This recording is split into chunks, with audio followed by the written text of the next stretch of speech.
Welcome allemaal, welcome everyone.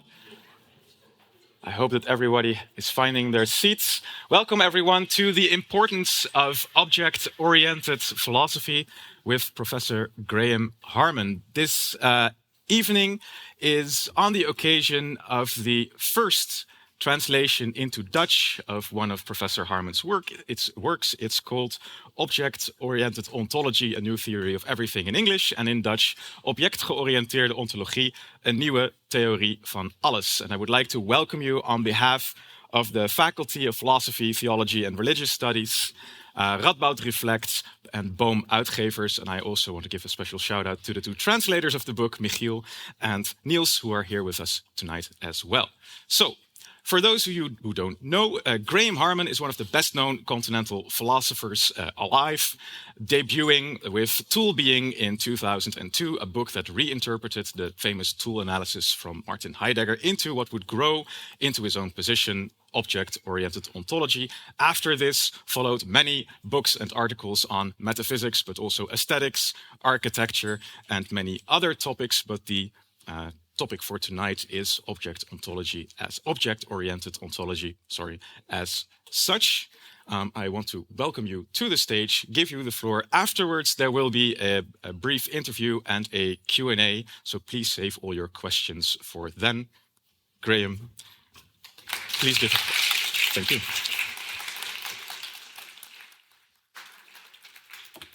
I would like to thank Boom for this beautifully produced work and Arjen for the very nice introduction. We just met for the first time a few hours ago after many years of internet friendship. He published a book in my series in Edinburgh. I'm going to try to give you an explanation of what object-oriented ontology means and why I think it's important, and I will try to do it at an understandable speed. I know the level of English in the Netherlands is very high, but I speak too quickly even for my American friends and family. So I have to be careful not to get too excited and speak too quickly. All right, so along with the title, Object-Oriented Ontology, I want to explain the subtitle, A New Theory of Everything. The theory of everything franchise has been more or less taken over by physics. Many important contemporary physicists have written popular books that are very readable for all of us on theories of everything in physics. And these are wonderful. I love reading both contemporary science and the history of science. They're a great intellectual stimulation. But I want to start by saying why no theory in physics can be a theory of everything. Yes, physics can give us a theory of what everything is made of, if we assume that the material universe is all that there is, and that it's fine to assume that if you want. But there are also many other kinds of objects that cannot be treated by physics, such as cartoon characters, fictional characters in general, impossible objects like square circles. Things like this are not covered in physics. Physics is dealing with physical material universe. Whereas I want to say that there are lots of objects that specifically cannot be approached by the sciences. And also, if you associate the sciences with knowledge, which is a pretty logical association, I want to say that cognition is wider than knowledge.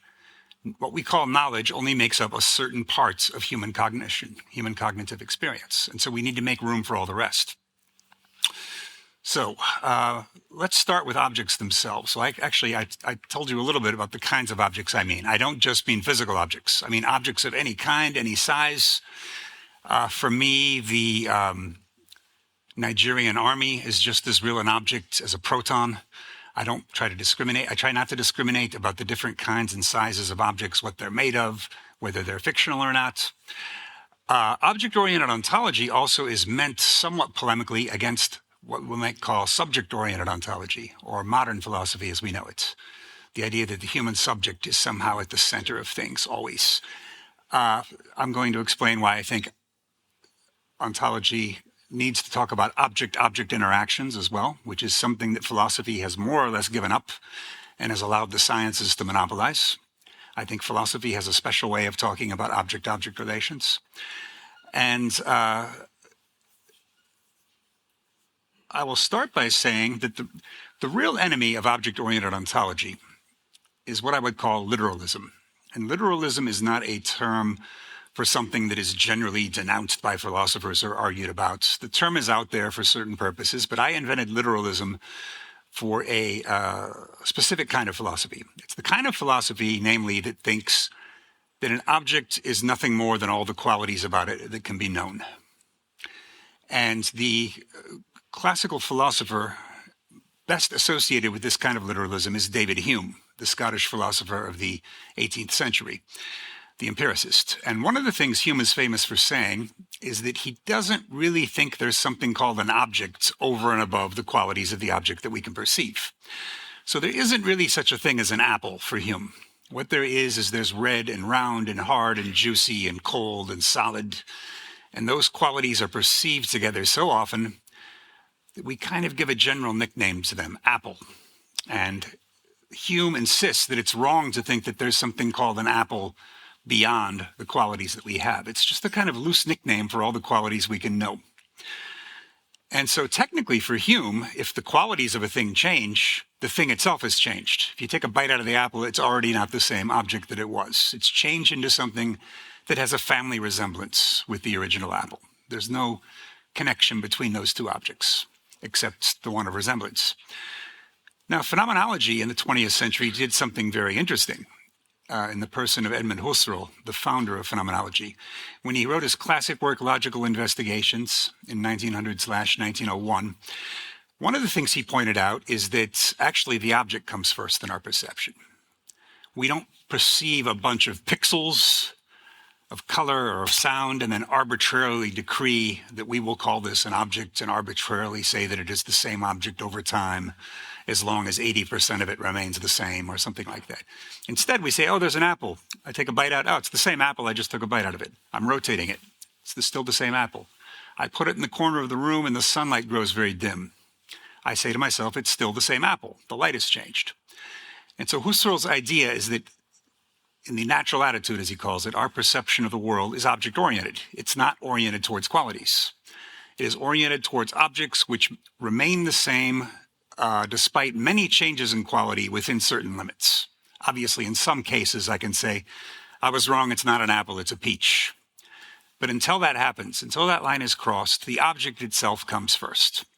And so interestingly, I think Husserl was the first philosopher for whom there is a tension between objects and their qualities. They're not identifiable with each other. Aristotle said something similar, but he was talking about real objects in the world, not objects of our perception like Husserl. So Aristotle would say things like Socrates and standing and Socrates sitting are the same Socrates, or Socrates happy and Socrates sad are still the same Socrates. This idea that there's something primary that Aristotle called a substance and which Husserl called an object that is more primary than the qualitative shifts that occur from moment to moment with these objects. And this turns out to have some important implications. It's not just a technical point in philosophy. Let me talk about some other ways in which literalism fails. Consider the case of a joke. Someone tells you a joke, you might chuckle at it, and then a small child next to you says, "Daddy, I didn't understand. What did the joke mean?" And then you explain it to your child. But then it's no longer really a joke for adults, right? You've had to literalize the joke for the child so that they could understand it. Also, if you're just being a pest and somebody tells a joke you don't like, you can literalize it just to undercut the joke. And I always have a stock repertoire of jokes here that I tell. I think the one I'll use tonight is a joke I heard in graduate school about a man who's in San Francisco. And he goes into a shop in Chinatown and he's looking around at all these knickknacks and he sees a brass rat. And he asks the shopkeeper, how much for the rat? And the shopkeeper says, $10 for the rat, $10,000 for the story behind the rat. And the man says, I'll just take the rat. I'm not paying $10,000. So he pays $10. He gets the brass rat and he's out walking through the streets of San Francisco. And he sees some rats coming out of the gutters and following him. So he's getting a little nervous, starts walking a little faster. More and more rats are coming out of the alleys, following him. He's got several dozen rats now. So he starts running down towards the waterfront, and more rats are coming, more and more rats, thousands of rats, maybe tens of thousands of rats. And he finally panics, and he starts running down to Fisherman's Wharf on the waterfront. and climbs up a pole, and the rats are chewing up the pole after him, millions of them coming after him. And so as a last resort, he takes the brass rat and throws it into the ocean. All the rats jump in and drown. So he goes back to the shop, and the shopkeeper kind of smirks and smugly asks, "I suppose you want to buy that story now, huh?" And he says, "No, I want to know if you have any brass lawyers." Okay, not that funny. But literalizing that joke can be equated with ways of ruining it. How do you ruin the joke? And I thought of at least 3 ways you can ruin the joke. One of them is, he says, "I want to know if you have any brass lawyers." And the shopkeeper says, "Sure, that'll be $20. And he takes it. And then he goes back outside, and lawyers start coming out of law offices and following him and following him. So you're extending the joke, and all the lawyers drown at the end. Okay, how does that ruin the joke? Well, it kind of beats to death a trope that was only funny insofar it was funny by the fact that the rats died, and he made the jump to wanting lawyers to die instead. That's one way to ruin the joke. Another way to ruin the joke is if the shopkeeper says, "I suppose you want to buy that story now," and he says, "No, I want to know if you have any brass carpenters." Who has anything against carpenters? I don't have anything against lawyers, but there's just kind of this cultural idea that, in Shakespeare's Julius Caesar, you got the first thing we do is we kill all the lawyers. And, that kind of thing. This idea that lawyers are parasites, stealing all the money from society and so forth, which maybe not many people literally believe, but it's out there as a cultural trope. But I think another way you could ruin it is you could start the joke with a backstory and say, there was this man in San Francisco who went through a really bitter divorce, and his wife hired the best divorce lawyer in the city, and she totally cleaned him out in court, and he lost everything he had. And now he's in the shop, and he buys the brass rat. So now it's just kind of a petty personal revenge story. This guy's going to get back at his wife by killing all the lawyers, including hers. So the joke is kind of gone. And so somebody tells a joke, you can ruin it like that. So jokes are one thing that do not work literally. There needs to be a kind of anti-literalism in the joke, and I'm going to give you a number of other examples, increasingly important ones maybe. Another famous example is threats, because we all know that threats are more effective when they're not too specific. The classic case being Marlon Brando's, "I'm going to make him an offer he can't refuse," in The Godfather. If he had been more specific and said, "I'm going to cut off his horse's head and put it in his bed at night when he's sleeping," it's not nearly as ominous. It's a grotesque threat, but it's not nearly as ominous as the vagueness of, "I'm not sure what we're going to do." Dick Cheney did a real-life version around the time of, if you don't remember Dick Cheney, he was the American defense minister at the time of the first Gulf War, in Kuwait, the Kuwait War. There was a rumor at the time that Saddam Hussein was planning to use chemical or biological weapons on American soldiers. I don't know if there was any grounds for that. And in response, Cheney wrote it's very inhumane, but it's one of the best threats I've ever seen. He wrote a letter to the Iraqi government saying, if the Iraqi military uses chemical or biological weapons on the armed forces of the United States will respond promptly and decisively in a manner from which it will take Iraq centuries to recover.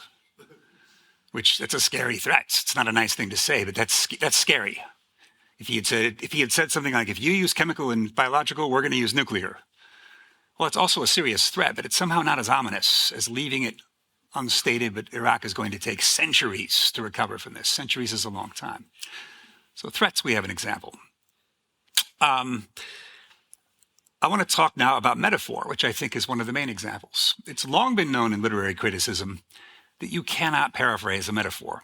That Max Black, the analytic philosopher, wrote about this once. He used a relatively lame example, man as a wolf. I don't know if that pretty lame metaphor has ever been used or not, but if you try to ask yourself, what does man as a wolf mean as a metaphor?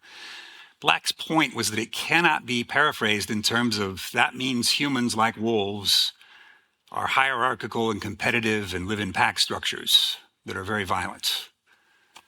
That doesn't quite get it. And no paraphrase of any metaphor will ever quite get it. There's an incommensurability between figural statements and literal statements.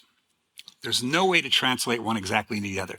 The better a description you try to give of a metaphor, the more metaphors you're going to have to use to explain the metaphor. And this has been done for literary works as a whole by a critic such as Cleanth Brooks, who points out that you cannot explain what a poem means. There's no way to have the definitive critical analysis of a poem or a novel or a film or anything else, because the experience is not made of propositions, and therefore you cannot replicate it in a series of propositions. Literalism is impossible in describing experience. Now, not everyone agrees with this. One of the most literal philosophers alive today, probably the most, would be Daniel Dennett, the American philosopher of mind, who wrote a funny, but I think wrong-headed article called The Quining of Qualia. I don't have to explain the title. But one of the things he does in that article is he makes fun of wine tasters. And he imagines this wine taster tasting the wine and saying, a flamboyant and velvety Pinot, but lacking in stamina. And he kind of treats that as just rubbish. That what you should really do is just pour your wine into a machine, and the machine gives you a chemical formula. And that's good. That's real wine tasting, according to Dennett. Because for Dennett, conscious experience consists of only two things.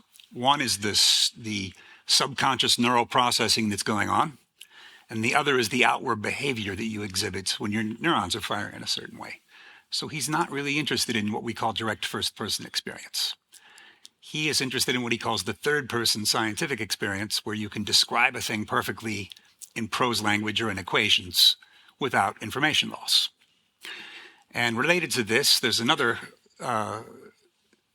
philosopher, an Australian, who has drawn up the famous so-called myth of Mary, in which Mary is a hypothetical person who is the world's best informed and most ingenious neuroscientist who understands everything about how the brain works and how it produces perception in the mind, with the slight glitch that Mary, for some reason, has been raised in an underground bunker where there's no color. Everything's just black and white. And the question is, let's say you allow her to escape from the bunker and show her some red objects. Did she learn anything from seeing the red objects? And someone like Dennett is likely to say, no, she didn't learn anything. She already knew everything about the neurology of perception, and she knew everything about the behavior that someone exhibits when they think they're seeing reds. But this so-called experience of seeing red isn't important, or the actual experience of tasting coffee. I say there's a terrible problem with this. I say that you cannot reconstruct any experience, and not just experiences, but any objects, out of true propositions about the qualities that that object has. That's always going to fall short. And knowledge is always going to fall short in this way, because if you ask what is knowledge, I've written about this a lot, there are really only two kinds of knowledge, and Dennett's view of consciousness exemplifies this. If someone asks you what something is that you didn't know it is, let's say you're an alien who's never seen water, and you ask what this is, the person is either going to tell you what it's made of, or they're going to tell you what it does. And after years of searching, I've never found a piece of knowledge that doesn't amount to one or the other of those, or both simultaneously. So you could tell the alien this is two atoms of hydrogen combined with one of oxygen, and it has certain emergent properties you don't find in hydrogen and oxygen. You could also tell them all the uses of it, that it's used for quenching animal thirst, that it's used for putting out fires, even though hydrogen and oxygen are fuel for fires. And those are the two forms of knowledge. And that's fine. Knowledge is great. If we gave up knowledge, probably 90% of the human species would die pretty quickly. Knowledge keeps us going. But knowledge obviously isn't the only part of human cognition. And I'll give you a couple of examples. One of them is philosophy. Philosophia in Greek mean, and you have Wijsbegeerte in Dutch, so you have the same thing. The love of something, not the possession of it. You don't have knowledge. Socrates does not have wisdom. He's very good in arguments, and in every one of Plato's dialogues, Socrates is asking people to define something. Friendship, virtue, love. People remember that, but they don't remember that Socrates never succeeds. There's never a Platonic dialogue in which Socrates says, therefore, the proper definition of love is as follows. He can't get it. No one can get it. And this is why he always calls himself ignorant, and that he's never been anyone's teacher. This is not ironical. This is Socrates, how he sees himself, someone who's helping people get closer to wisdom, but he's never actually leading you there.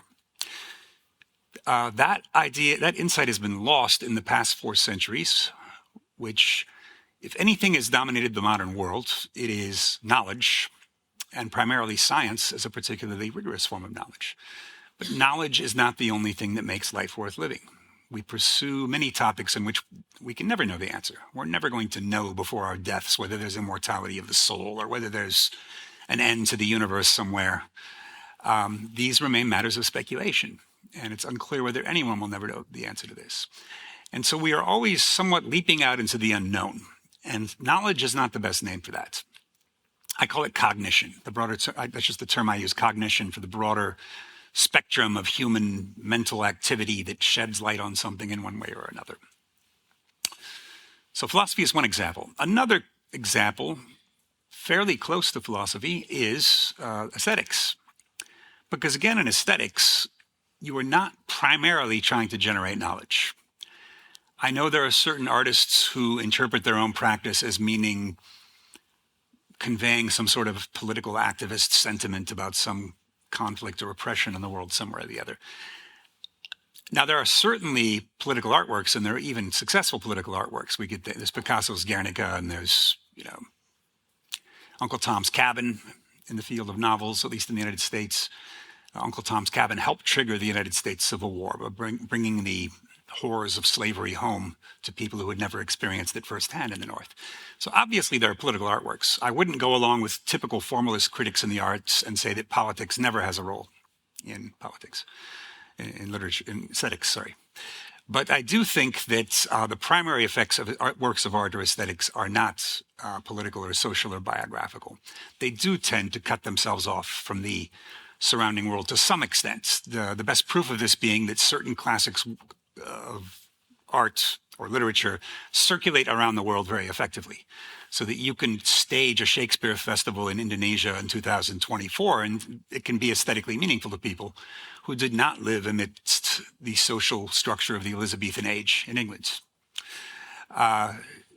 So that's the best argument you can make for a certain type of formalism that I'm also going to criticize. Formalism being the idea that an artwork or anything else is supposed to be cut off from all the factors that influence it around it. Whereas the opposite of that would be the more political, usually left idea that artworks exist primarily to express and diffuse social tensions or help call our attention to them. So if you think of Bertolt Brecht or of the novels of Charles Dickens, which are somewhat hard to understand without understanding English capitalism, there's still the call from formalists to say that unless the work can be somewhat detached from its time and place, then it's just a period piece and it's not really a work of art. Okay, that's an argument we don't need to get into tonight, but that's the argument that's been there in the arts for a century or more. These are just examples I'm giving of things that are not necessarily literalizable.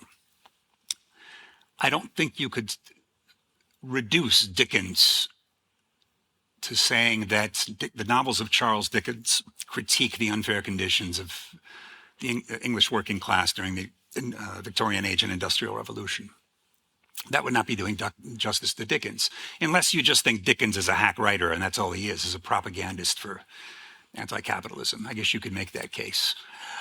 All right, so what are some other examples of anti-literalism? Well, there's a very clear one that comes from the part of philosophy we call speech act theory. Speech act theory has a lot to do with the so-called distinction between constative and performative statements. Constative statements being those where you're simply making a literal statement that can be true or false. Like if I say what the temperature is outside right now, I can be right or wrong. That's a constative statement. Whereas a more obviously performative statement includes cases such as promises. If I say I promise to tell you the accurate temperature outside 10 minutes from now, and then I either forget to do so or I tell you a false temperature, then my reality is wrapped up in that. I'm going to lose some of my reputation as being a truth teller or as someone who keeps my promises. And over time, people have found more and more performative levels in statements that seem to be merely constative. And so it seems like performative language is everywhere.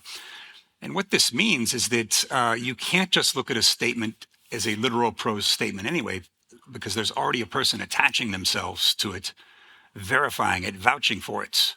And so there's a sense in which the speaker is part of the utterance.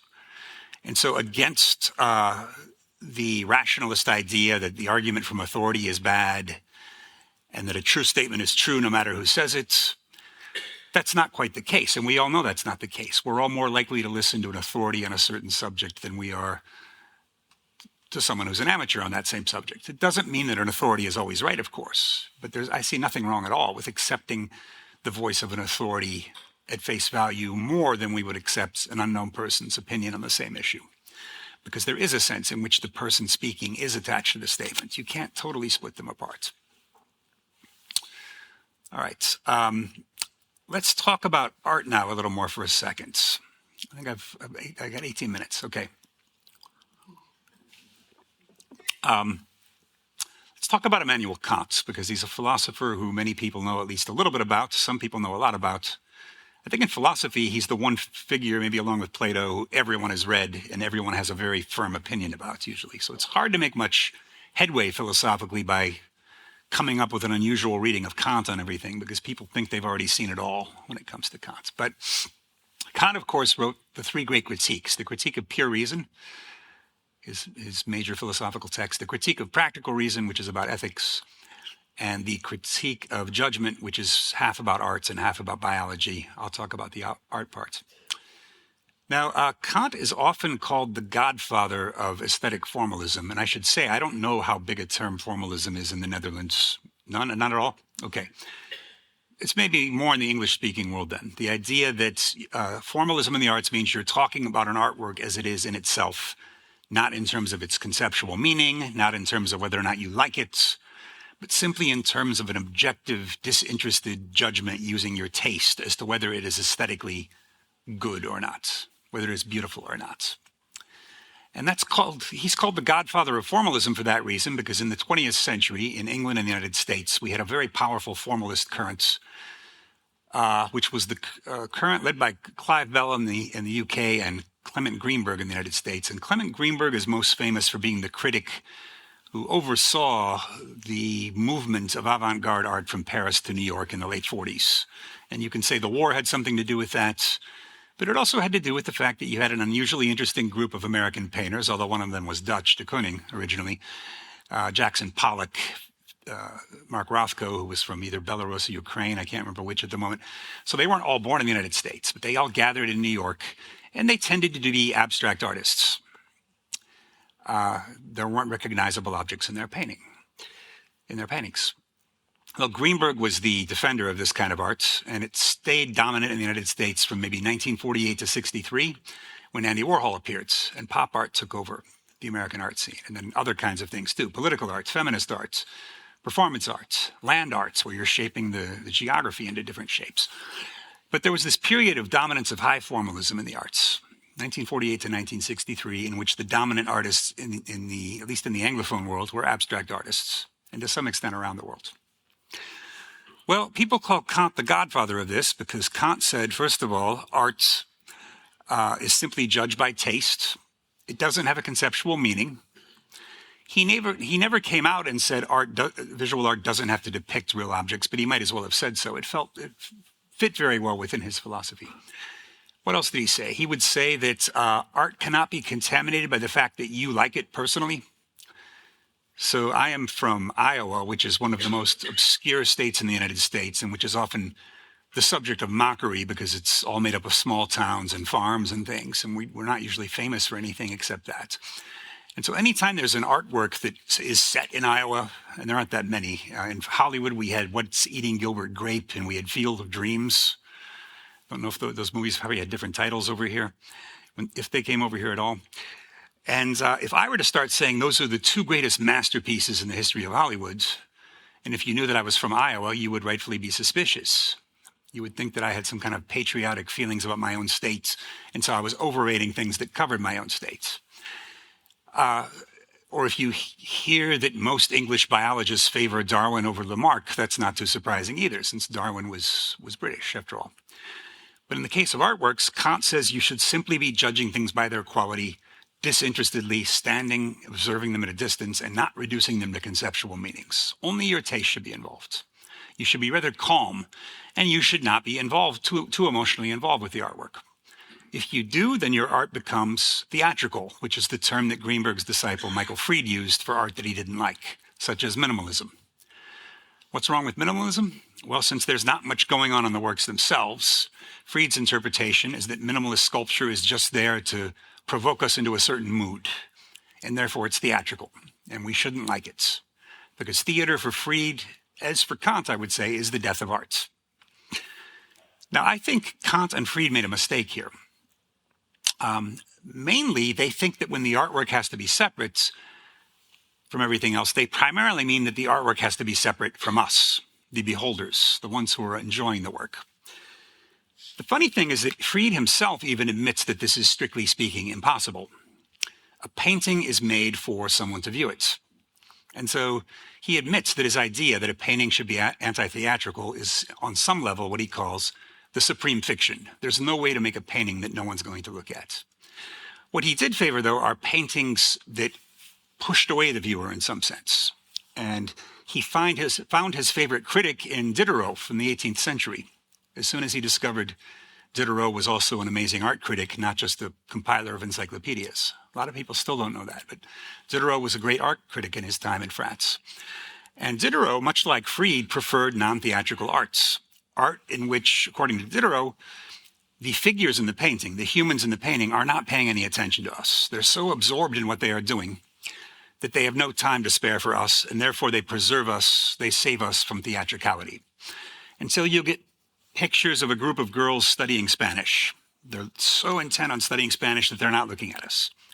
Or a boy is blowing a soap bubble, and he's concentrating so hard for the bubble to survive that he's not looking at us. Or there's St. Augustine preaching a sermon. Everyone's rapt and intent on listening to the sermon of St. Augustine. Or even better, there's one where there's a drawer pushed out of a desk in a painting, as if to say, get away from the painting. Stand at a distance. You're not supposed to be emotionally involved. To Fried's credit, he's one of those people who is willing to admit counterexamples to his own theory. He finds this in the person of Jacques-Louis David, the great French Revolution era painter, when he admits that David's paintings are in one sense untheatrical, and in another sense the most theatrical paintings ever done. They are anti-theatrical in the sense that you have in one painting, the Oath of the Horatii, you have this group of men raising swords and swearing this very melodramatic oath, where the women in the family are on the side of the room crying because they know these men are probably going to die doing this crazy thing they're about to do. But on the other hand, what could be more melodramatic and theatrical than swearing an oath at sword point or crying uncontrollably? And so Fried admits there's a problem with his theory. And then as he goes later in his history of French painting and he goes into Courbet, he finds that Courbet is actually painting himself into a lot of his paintings, which means the gap even between painter and canvas is gone, let alone the spectator canvas gap. And then finally he gets to Manet, who most people consider the first modern painter. Manet rather than Monet.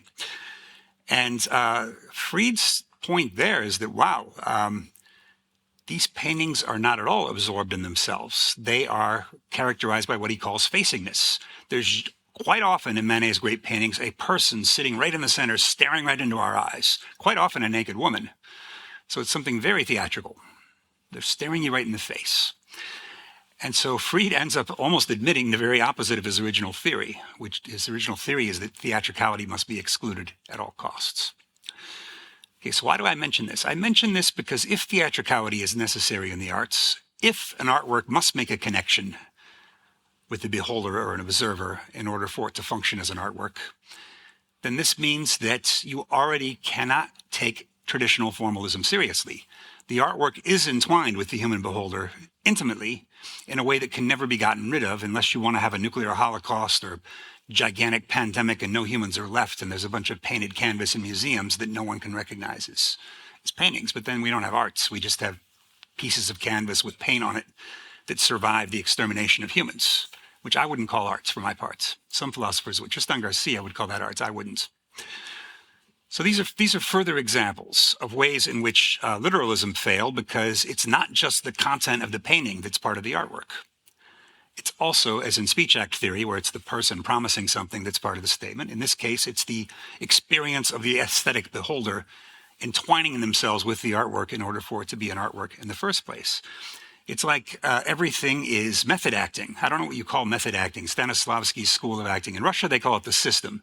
In Hollywood, we call it method acting. And Marlon Brando and that whole generation, or Daniel Day-Lewis more recently, It's the kind of acting where you actually imagine that you're the person and you try to live like them during the filming of the movie. And Marlon Brando showed up to his audition for The Godfather already in character. He wasn't Marlon Brando, he was already Don Vito Corleone. Or when he did On the Waterfront and he was supposed to be this muscular longshoreman, he spent weeks just climbing ropes using only his arms to get this really bulky look. This is the kind of thing a method actor does. And ultimately, I would say all acting is method acting, because all people who are beholding an aesthetic work have to get themselves involved. And I'll return to metaphor in a second. But on a tangential note, this led me to a theory that can never be confirmed. First of all, because I'm not an archaeologist. And second of all, because the evidence hasn't survived. That even though the oldest artworks we seem to have are cave paintings, and they're old enough, 50, 60,000 years in some case, I am pretty sure that the original art form was a mask. Because the mask is one in which there's a lot of critique of art as a form of mimesis, it's a form of imitation. I do think art is mimesis, but not in the sense of creating copies of things. Like, I'm going to paint a buffalo on the cave wall so that I can hunt it better.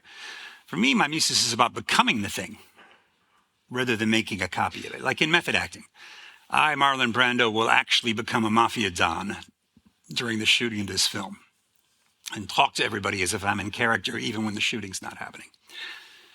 All right, well, I have some empirical evidence for this, and that is that, first of all, you all probably know how children think that when they put on masks, they're completely transformed and you don't know who they are.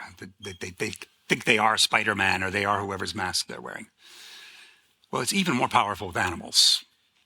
There was a Halloween party when I was in graduate school in Chicago, and I stupidly left my costume search to the last day. So I went to the costume store. We have a lot of I keep forgetting I'm not in the United States right now. You don't really have Halloween, right? Or is it spreading? It's spreading. Well, in the US, there are many Halloween costume stores that are open only for a month a year, and then they close after Halloween. I went on the afternoon of Halloween itself, and there was like 4 costumes left, and most of them were junk. The only one I liked was this brilliant zebra mask from Tanzania. And it was kind of ominous. The zebra had smoky patterns around its eyes. It looked kind of like a zebra that rose from the dead. And so I wore that mask, and I took a black turtleneck and black pants and put white adhesive tape stripes down it, so I was like an inverse zebra. I won the prize. I got the best Halloween costume party prize. Okay, anyway, that was sometime in the late 90s. And then when I moved out of Chicago and moved to Egypt, I left this mask in my parents' house in Iowa. And they ended up putting it in a glass case in their house, and I forgot about it. And one time I was visiting them from Egypt, and I saw my old zebra mask in the case, and I said, oh, wow, that's amazing. And I'd forgotten about that, and I took it out, and I put it on. And my parents' 2 dogs, who had known me since they were puppies, and who know my smell very well, went crazy. They were so angry. I've never seen them this angry before. It's like I had been transformed into some sort of monster with a head protruding out. And the smaller dog, the terrier, just barked and barked and barked ferociously. Finally, the retriever, a much larger dog, came from the side, jumped in the air, and knocked my mask off. So it was really a viscerally horrifying experience for them, and they're happy once they see my face again. Even though my body was the same. I was wearing the same clothes. Just that change to my head was deeply disturbing to these animals. So that's why I think masks are probably the first art form. But now I want to talk about metaphor again, my last 5 minutes here, because it's key to the theory I develop in this book. Theory of metaphor, as I see it, we talked already about how it cannot be paraphrased. You cannot explain this is what that metaphor means. So the example I use in this book is Homer's example of the wine-dark sea from the Odyssey. The Mediterranean is described over and over again as this wine-dark sea that Ulysses is sailing over back home to Ithaca with as many detours. Now, if you ask someone what the metaphor means, they might say it means that the sea is the same color as wine. But in the first case, that's a triviality. It doesn't really matter. And in the second case, it's not literally true. When Homer says the wine-dark sea, what he means to do, and this works, I think, is to ascribe all the other wine qualities to the sea. The somewhat similarity in color between the two, between the wine and the sea, is simply an excuse to insinuate that there's an absolute identity between this sea and the wine. So what is it really telling us? It's telling us something like the sea is dangerous, it's intoxicating, it's adventurous, all these things we might associate with wine. You can never finish that list, right? Because there's literally an infinite number of qualities of wine and of seas. Now, what's interesting is metaphorical statements, unlike literal statements, are not reversible. So I could say, if I say Amsterdam is like Venice, you'd know what I mean. Let's just assume it's a pretty good comparison. Now, let's say I say Venice is like Amsterdam. Okay, there's a lot of old buildings and a lot of water. And there's a Republican history in both places. All right. But with a metaphor, you can't do that. If I say wine dark sea and then I say sea dark wine, those are not the same metaphor. They're both metaphors. But in one case, you're talking about, in Homer's case, you're talking about the sea with wine qualities. In the second imagined case, you're talking about a wine with sea qualities. And so the wine would have qualities such as depth, incomplete exploration, being filled with beasts and monsters. You could come up with a lot of things like that. But figurative language is not reversible, and that's a fascinating thing about it. And the reason quickly becomes clear. It's because in metaphors, unlike in propositional statements, you're being David Hume. You're simply comparing the qualities of two objects and deciding, are there enough qualities the same that I can compare these two things? Is Venice really enough like Amsterdam that I can say Amsterdam is like Venice or Venice is like Amsterdam, or not? In the case of a metaphor, one of the words is playing the object role and the other is playing the qualities role. And at least in English grammar, wine dark sea means the sea is the object, the wine is providing the qualities. So we're trying hard to imagine this sea that is orbited with wine-like qualities, something we've never literally experienced. And we have to do work doing this. And this is where the theatrical or the performative element comes into metaphor. We have to do the work of performing this wine dark sea in our minds. And yet we don't really know what this sea is that would be wine-like. We don't know such a thing on Earth. And so the sea remains what I call withdrawn. It's never fully accessible. In the manner of Kant's thing in itself, which we can never know, it's infinitely withdrawn from human thoughts. Or Heidegger when he talks about how being is veiled and withdrawn and hidden behind everything. This is what the object does in figurative language, according to this theory, that it's something you can never grasp. You're grasping it indirectly by way of its qualities. But since you are performing the birth of this object in your mind, which you do when there's a good metaphor or a good aesthetic effect of any kind, you are producing that object in your mind, and so it's very easy to have the illusion that it's part of reality. That's one of the things that makes aesthetics so much more invigorating than reading a bunch of prose statements. It brings us into the work itself in a way that prose language does not. Now, sometimes when I present this theory, I'll say that art tends to function figuratively and science literally. That's a helpful oversimplification, but it's not entirely true. There are all kinds of things in science that have an aesthetic effect. Normally, this happens when something is newly discovered, and we can't easily replace it by a bundle of qualities that it has. And for some objects, such as black holes, we still don't know much about. There's some theoretical progress, but we don't really know what happens in a black hole. So there's a kind of aesthetic phenomenon to that. There's a kind of aesthetic effect to the fact that quantum theory and general relativity are the pillars of our physics, but have not been unified for the last 120 years. They actually contradict each other at certain points. As mentioned in my afternoon talk, quantum theory is all about reality coming in discrete, tiny chunks. And so if you're turning up the heat's actually going up in tiny jumps, not gradually. Whereas Einstein's general relativity, the current theory of gravity, talks about gravity as gradually bending time and space through mass. It's not happening in sudden jumps. That's why nobody has what we call a theory of quantum gravity. If you can invent the theory of quantum gravity, you will be the next Einstein. So go home and work on this tonight. And when I asked Anton Zeilinger, the Austrian physicist who has since won the Nobel Prize, what do you think is going to be the solution to bringing together quantum theory and general relativity? He said he doesn't have the foggiest idea, but he thinks it's going to have to be something from completely out of left field since it's been 120 years and many smart people have failed at this. So I think I went 1 minute past, so I'll just sum this up by saying this book has a lot to do with an idea of philosophy as not being a branch of knowledge. of philosophy as being a human cognitive activity that tries to handle incommensurabilities and asymmetries, such as the one described in Metaphor. And I mentioned two other well-known examples for anyone who is skeptical. Even if someone's skeptical of my theory of metaphors not being translatable, that's not my theory, it's been around for a while. But we already have accepted irrational numbers since ancient Greek times, if not before, right? So no one is shocked anymore that you can't finish writing out pi or the square root of 2. You're going to keep writing forever. You can't express this as a counting number, or even as one with decimal points in it. And another example familiar to everyone is the literal truth that you cannot turn the Earth into a literally accurate map. You're going to have to change the size or shape of the countries because you cannot project a three-dimensional shape, curved shape, onto a two-dimensional flat surface. It's impossible.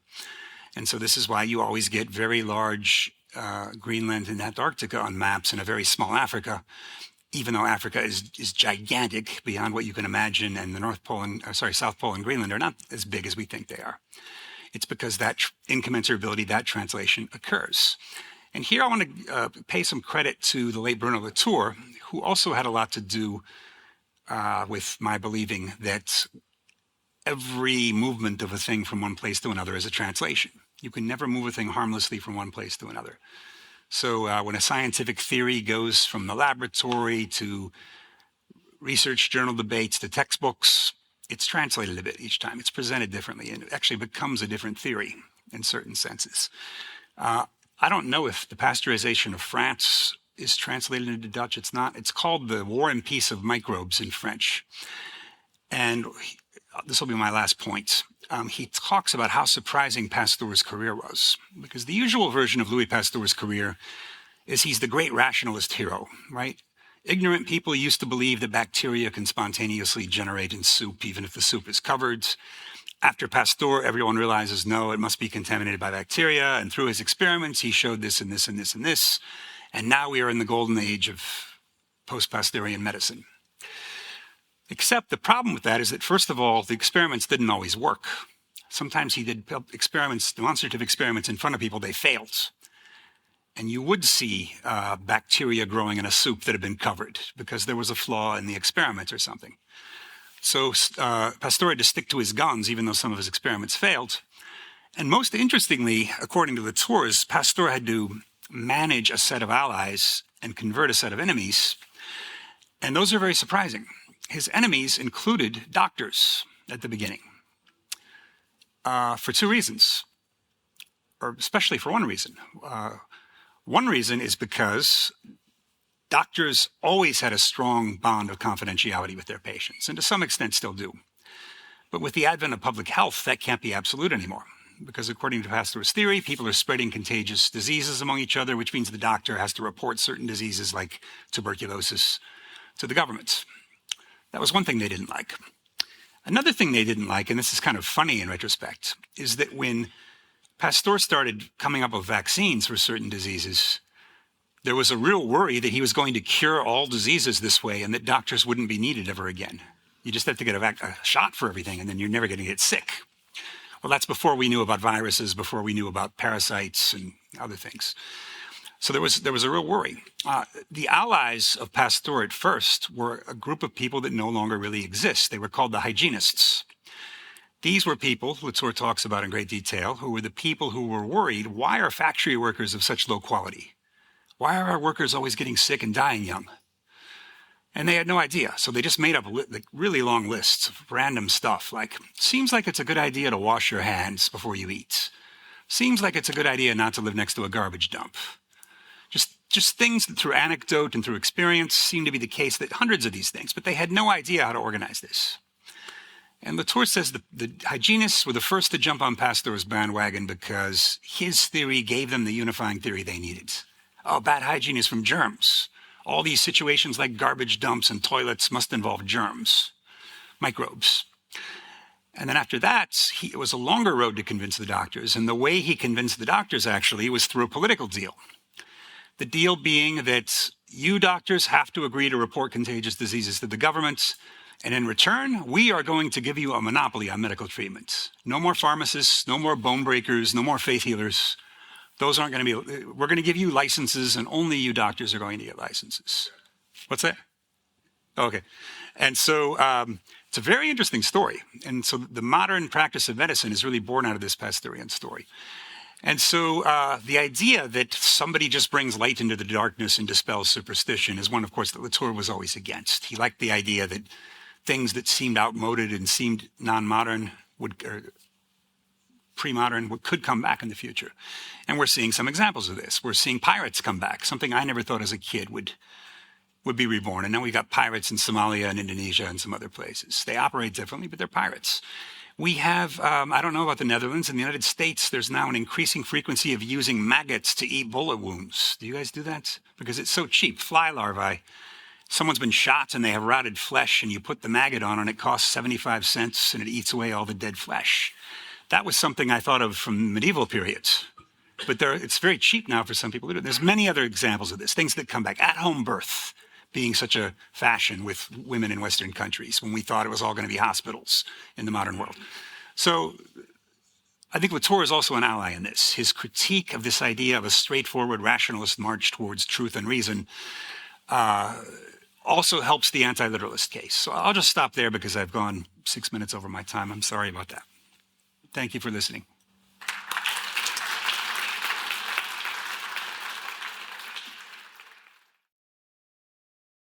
So, before we move to audience questions, I thought I would ask, and thank you for the lecture, Sure. I thought I would ask two maybe questions for clarification. Sure. One serious, one maybe half serious, but no, entirely serious also, but it's phrased less seriously. Namely, what you could call, I think, the PR problem of object-oriented ontology. So if you're a triple O philosopher, then you're in the business of claiming that the basic metaphysical furniture of reality is objects. Whereas quite often in, let's say, public philosophy or pop philosophy, the claim is that if you really want to know what the world is like, then you should stop thinking that the world consists of individual objects like chairs and buildings and so on, because in reality, everything is process or energy or relations or interconnectedness or whatever your favorite term is.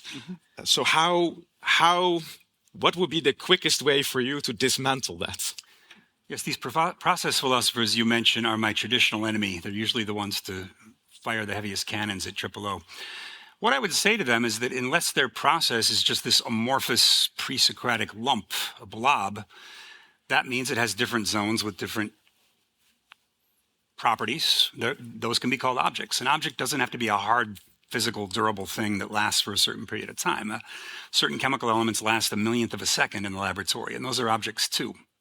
So I would just say they have an antiquated concept of object. So then it doesn't matter if an object is a rainstorm or a festival. Or yes. All the thing needs to be an object is that it can't be reducible to its component parts or reducible to its outward effects. It has to have something in between those two that makes it more than either of those extremes. And that immediately brings me to the second clarification question. It's almost as if I'm familiar with your work and saw where this was going.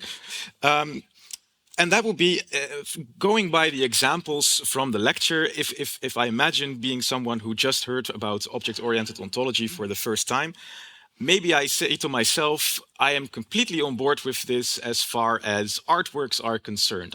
Everybody understands that you're killing an artwork if you think that you can reduce a painting to just information about whatever paint drops constitute it or descriptions of it in a catalog. One reason why we return to good art again and again and again is that it is inexhaustible. And maybe I would also intuitively accept that about myself, because not many of us experience ourselves as only being their organic bits and pieces or only being their actions in the world. We want to be something in between that. You describe yourself in terms of having a certain character that is somehow on the mezzanine level. But then maybe I would still ask, like, why expand that into a theory of everything? Why would these kinds of observations about irreducibility and the resistance to literalism not be restricted to a number of domains, for example, the self and art? Philosophy needs to be a theory of everything because that's all we have going for us, first of all. We can't get precise results in many fields. We can't improve human health directly. There are lots of things philosophy cannot do, and we are judged harshly by many for that reason. One thing we can always aspire to do is to get the largest picture of reality possible. This is why Alfred North Whitehead said that philosophies are never refuted, they're only abandoned. And the reason they're abandoned is because they're either inadequate or incoherent. By inadequate, he meant they don't cover everything that exists. So like a philosophy that doesn't say anything about arts or doesn't say anything about science would clearly have something wrong with it, because those are major areas of human life. When Parmenides in ancient Greece says being is and non-being is not, you can try to refute him, but it's easier just to abandon it and say that's not really rich enough philosophy to account for most of what goes on in the world. And so, and the coherence just means that as it's a goal that all the parts of a philosophy should fit together and not contradict each other. I think that should be a goal and not a starting point, because philosophy often becomes sterile as soon as people simply point at logical contradictions in each other's theories. Even in science, as Imre Lakatos showed, even Newton's theory at its peak had about 200 anomalies that it couldn't explain. And so you don't get rid of theories prematurely just because there's a problem with them. You tend to choose theories, especially philosophies, that are especially rich and interesting and provocative. And so, yes, the fact that a philosophy is boring is damning evidence against it, I would say. I often do damn philosophies just because they're dull to read. There's a rhetorical duty on the part of philosophers, not just a conceptual one. And by rhetoric, I don't mean trying to manipulate people. I mean in the ancient sense of you need to be able to connect with your audience so that it's not just literal content that you're spouting out to no one, but that you're getting someone engaged with the words and changing their emotional states by doing that. Was there one other thing I was going to say? No, I guess not. Well, then I have I'll allow myself a third short introductory question now that you've mentioned Lakatos. Like, so one way of saying one way of describing whether or not a theory is productive in that line of thinking would be, does it raise new interesting questions that keep stimulating new kinds of research? And then in a word, what for you would be the kinds of questions that object-oriented philosophy helps us raise, as opposed to, let's say, an orthodoxy in philosophical theory against which you try to push back? Well, a couple of ways you can judge philosophy is, does it allow you to connect things that were previously disconnected, and does it allow you to split things that were previously connected in interesting ways? So object-oriented ontology, for example, can unify jokes, metaphors, and ontology under one umbrella. I think that's pretty interesting. That hasn't been done. As I also explain in the book, I think time and space can be explained in an object-oriented way, but Triple O also makes a prediction that no one else has ever made, which is that time and space, those aren't the only two terms that belong on that level. They are not the peerless structures of the cosmos. Two other terms called essence and eidos, which had previously different uses, also join time and space in this theory, because all four of those can be interpreted as resulting from the tension between an object and its qualities. So I mentioned the way a metaphor splits an object from its qualities. It takes the qualities of the wine away from the wine and brings it over to the sea. That's a tense relation between objects and qualities. When I talked about Husserl distinguishing the apple from its various qualities, I can take a bite out of it and spin it in my hand and it's still the same apple. That's another case of the tension between object and its qualities. Maybe the central theory of Triple O is that an object only has loose relations with its qualities, not tight ones.